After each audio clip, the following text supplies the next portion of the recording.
protect the American people, and today I'm taking action to fulfill that sacred obligation. In recent weeks, there's been a radical movement to defund, dismantle, and dissolve our police departments. Extreme politicians have joined this anti-police crusade and relentlessly vilified our law enforcement heroes. To look at it from any standpoint, the effort to shut down policing in their own communities has led to a shocking explosion of shootings, killings, murders, and heinous crimes of violence. This bloodshed must end. This bloodshed will end. Today I'm announcing a surge of federal law enforcement into American communities plagued by violent crime. Stand by and watch it happen. Can't do that. The citizens of Chicago are citizens of America, and they have the same right as every other American to live in safety, dignity, and peace. No mother should ever have to cradle her dead child in her arms simply because politicians refuse to do what is necessary to secure their neighborhood and to secure their city. Every American, no matter their income, their race, or their zip code, should be able to walk their city streets free from violence and free from fear. For this reason, today, I am announcing that the Department of Justice will immediately surge federal law enforcement to the city of Chicago. The FBI, ATF, DEA, U.S. Marshal Service, and Homeland Security will together be sending hundreds of skilled law enforcement officers to Chicago to help drive down violent crime. And murderers and violent criminals are breaking a wide range of federal laws. We have that. It's as wide as it can be. We will find them, arrest them, and prosecute them. They will be in jail for many years to come. And we will work with local police to identify violations of state and local laws to help ensure that offenders are caught and jailed for their crimes. But we must remember that the job of policing a neighborhood falls on the shoulders of local elected leadership. Never forget that. When they abdicate their duty, the results are catastrophic. Americans must hold their city leaders accountable. They must insist that community officials fully support, fully back, and fully fund their local police departments. There is simply no substitute for a police department that has the strong backing of city leaders. In the meantime, we will use federal law enforcement to vigorously charge federal crimes and support these besieged communities to the greatest extent possible. This will be hard, painstaking work. It will take time. The tide will not recede overnight, but we will marshal all of the strength and focus and determination that we can possibly do. This is a critical effort. We will continue to call on state and local leaders to do their job and protect their citizens. The operation in Chicago will be done as part of Operation Legend. In Chicago's violence-plagued South Side, even boxcars pose a threat. We're already dealing with the consequences of individuals who are shooting individuals on a daily basis. And now to have illegal guns stolen and end up on our streets, it only compounds the issues that we're dealing with every single day. Pastor Corey Brooks' church is a stone's throw from a Norfolk Southern rail yard. Razor wire once separated the church basketball court from the 63rd Street rail yard, but even that has long since rusted and fallen away. Police say street gangs have found the train's easy pickings to plunder guns. The opportunities present themselves over and over every single day. In 2015, a group broke into the yard and stumbled upon a gun goldmine, more than 100 brand new firearms inside a freight car en route to the West Coast. They park their train cars often in rail yards that happen to be in high crime areas in the city, and that in and of itself presents a problem to law enforcement. Retired alcohol, tobacco, and firearms agent Thomas Ahern says an old industry adage is a big factor. Cargo at rest is cargo at risk. Unfortunately, it's very easy for thieves to break into these train cars. While guns have been stolen from other rail yards in the country, there have been 3 major gun thefts here in recent years. Court and arrest records show days after the 2015 theft, police found some of those handguns in traffic stops and drug raids. Another was used in a January 2016 shooting one of 3,500 shootings last year. Most of the stolen guns have never been recovered. And so we have to say something. We have to do our part to make sure that they take full responsibility, because it is their responsibility and theirs alone. In a statement to the Associated Press, a Norfolk Southern rail yard spokesperson said the company is, quote, doing everything within our power to prevent thefts. That includes more patrols and guard dogs, but it didn't offer any details on security upgrades. Pastor Brooks says the company needs to do more. The fact that the railway is not responding speaks volumes. What it really says is that we don't care. He and other residents question whether there would be more urgency if the yard was in an affluent area. The situation in Chicago, man. I'm from Chicago,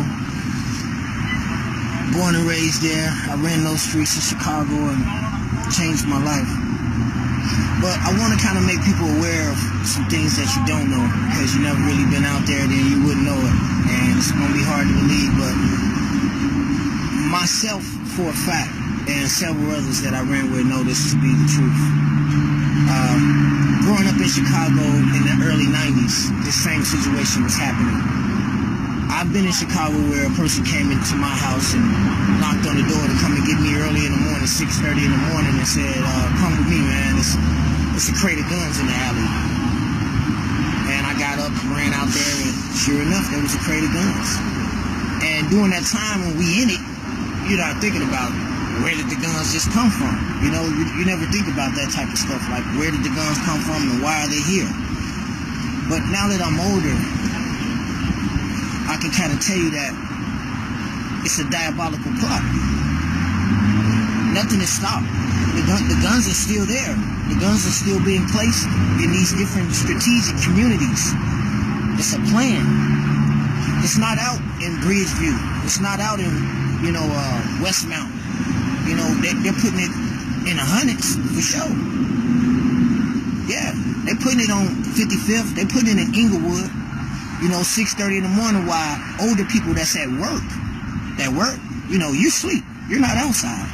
So, you got the streetwalkers and the people that's out, they hustling and they out all types of day. Yeah, they're the ones that's going to run across them, and who would go and tell the police? I never went to go tell the police when we found some guns. That don't even make sense. Why would you go tell the police? So people are wondering why so much violence. Think about it. You think about this.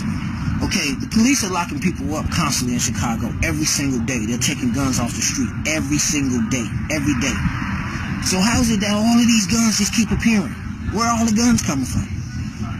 Nobody's going to the gun store buying these guns. So where are all these guns? Now, this is another part that you don't know. I was so used to having exotic guns that I thought that was the norm. You understand what I'm saying? I'm saying far as, I don't know if are you familiar with guns, but a fully automatic handgun is almost impossible to get. You know what I'm saying? A fully automatic assault rifle, that's not common. It may sound common, but that's not common. A Uzi that's fully automatic, that's not common. So I was so used to having everything in the area that I knew of was fully.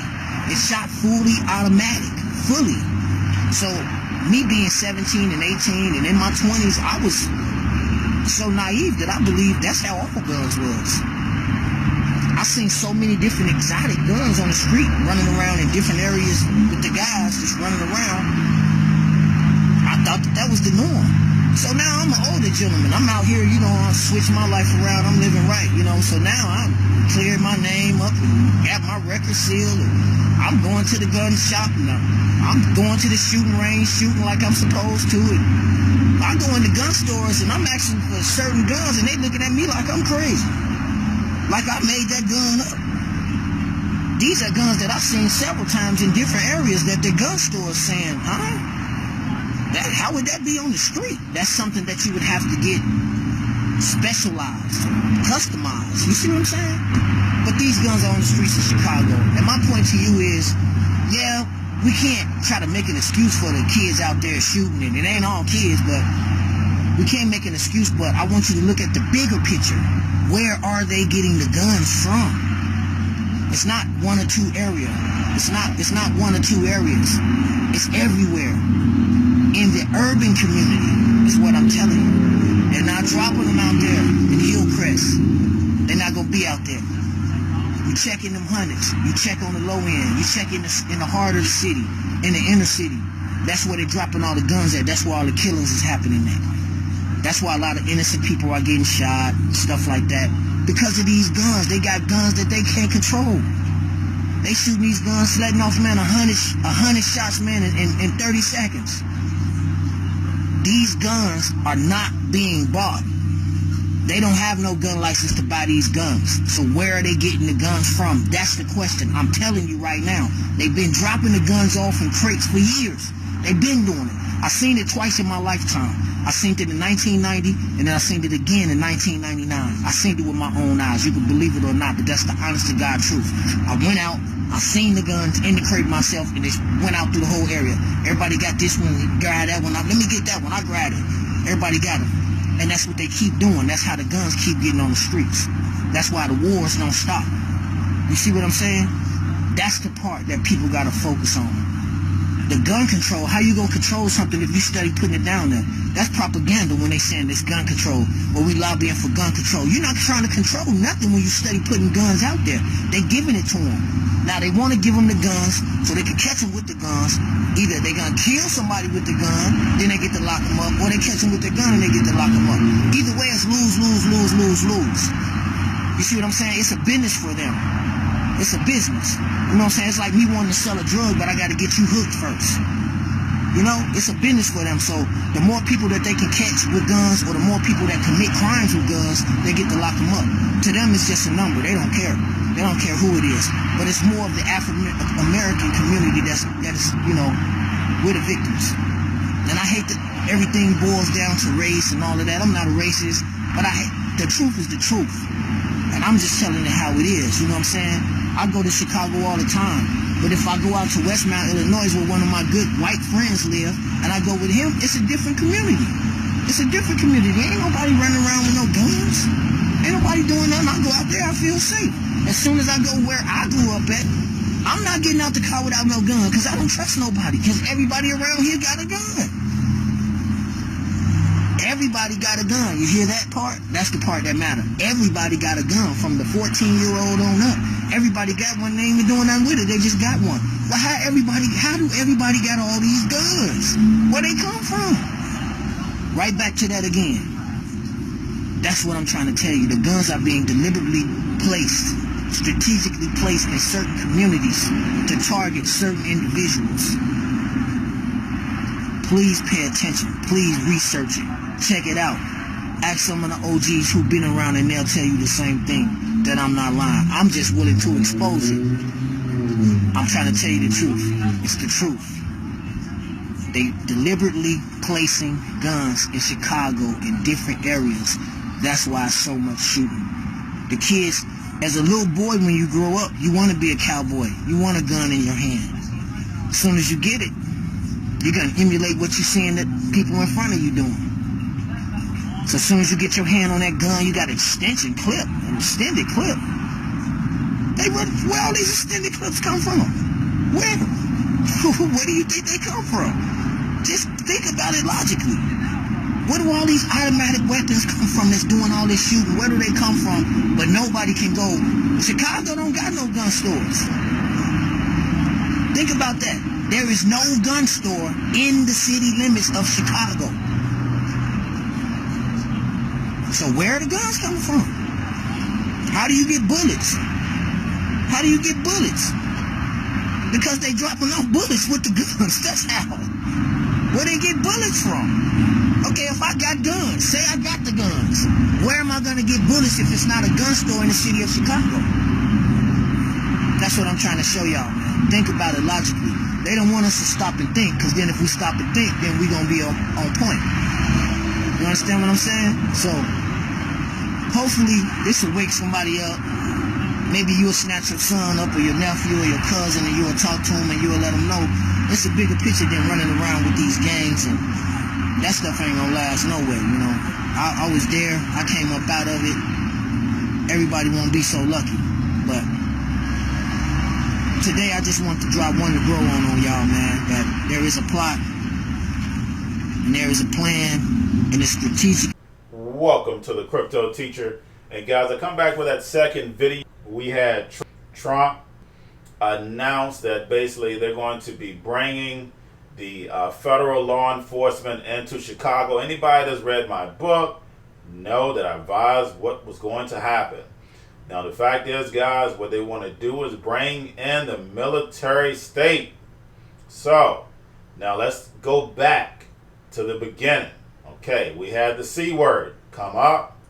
The C word, of course, the first objective was to slow down currency so they can bring in the digital currency. Now, next step, the Hegelian dialect, black against white, Black Lives Matter. They have the mass, of course. We had people that come from outside the community, inside the community, creating crime. So, of course, that's in people's eyes. Crime this, crime that. Of course, in Chicago, you have a lot of crime. Now, but nobody asks why. How are these kids getting these guns so cheap? Us who have guns, we know guns are not cheap. So you shouldn't have 10, 20 of them. Now, the fact is that basically we know that, of course, the government drops the guns off the same way what happened during the incident, Black Lives Matter. They had the what? The rocks sitting on the end of the corner, so therefore you create crime. So the fact is that you see the guns on the train tracks, just sitting there for somebody to take them. That's how it's done, guys. The fact is that if you're not conscious, if you're not in that community, so if I'm a white person sitting in Richmond, oh, those guys killing each other, but you're not getting the big picture because they're coming for you. So don't forget about that. The fact is that basically this is just the ground, the start. But the fact is they're coming for everybody. Remember, guys, it's nothing but the Hegelian dialectic. Trump was setting this up. He said, oh, Biden wants to get rid of police. Biden is not even in office. So what does Biden have to do with anything? He can't make any changes. You're the president. But they were building this up to get to this place. So, guys, remember, there's always an objective. Always a plan. So we're starting to see the plan slowly coming together. We see cryptocurrency coming into place. Now the banks can accept. And then on top of it, guys, we're going to have a military state. And what is all this setting up for? China versus the U.S. war. And of course, Anthony Sutton, this is all planned out. But guys, make sure that we understand. Don't let greed, of course, cryptocurrency is going to go up. People are going to make a lot of money. Don't let greed, swipe you. That's the reason why I'm doing this video. So therefore, you can stay focused on the prize. And that's taking care of your friends and family. Make sure they're safe.